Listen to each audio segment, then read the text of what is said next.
I have a very simple answer for that, because people don't like it as much as they think they do. Story time from Disney. Now, if you follow me on a regular basis, you know that I used to be a cast member. That's me! Why do they keep taking away old rides to put new ones in it? With all the land that Disney World owns, why are they not just building new attractions? In the past year or so, we've lost a few good attractions. We've lost all of Dino Land, the Muppets Theater, and Tom Sawyer Island. Which brings up the question, which attractions should always stay in the parks, and which ones should be allowed to be changed out? And the answer is the ones people don't ride. Would it be okay to get rid of PhilharMagic? It's a staple in the park, but it's not an original. What about Exhibition Everest? Lots of people ride it, but the Yeti doesn't work. You ever been stopped on your way out of an amusement park, and you got those people that are holding the little tablets and they ask you to fill out a review of what your day was like? How many times have you walked past them?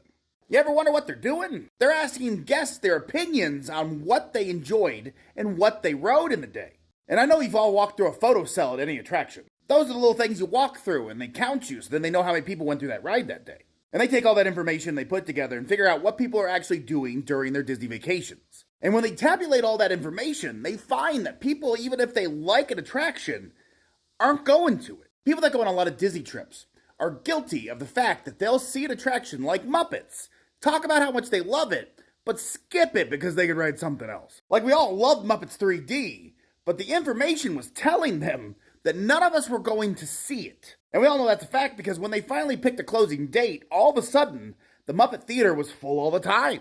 Walt Disney always pushed the fact that we should keep moving forward, nothing in the park is finished. He also didn't understand at the time how much we would be held by nostalgia. So now we have to use nostalgia to move forward, which is why the Muppets are taking over Rock and Roller Coaster.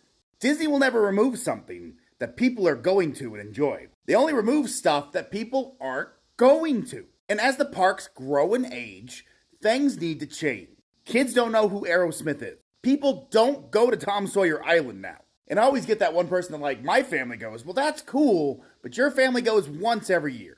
The standard day-to-day operations is seeing that people do not go to certain places in the parks, and so they change it. But that doesn't answer the question why they're removing attractions and not just building new ones on their parks. The answer to that is money. It costs so much more for them to build a new area of a park and add plumbing and electricity to it than it does for them to renovate an old attraction.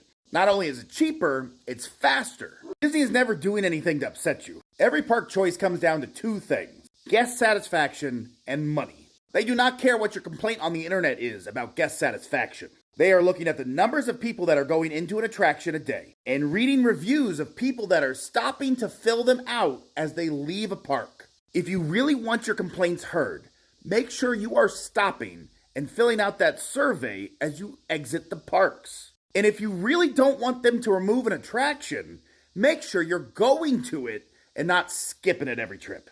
I get it upsets some people when they lose certain characters or certain rides that they've become very accustomed to, but Disney's looking at the next generation of money, which circles back to the same fact of why Rock and Roller Coaster is not going to be a Powerline ride. The millennials love it. It's getting a little bit of a comeback with their kids, but not enough people are telling Disney that they want it in the parks. When you fill out those little surveys, they'll say, what things would you have wanted to see in the park? And I can tell you, not enough people are saying Powerline or the Goofy movie or any of that. Most of them filled it out saying, my kids like Zootopia. I wish we had Cars Land. They are a company trying to make money. That is always the company's end goal. And they try to hire people that care about the parks so that they can make money off it. And with all that being said, the only fact they would ever change an attraction or add something is because they think people want it, because then they'll make more money.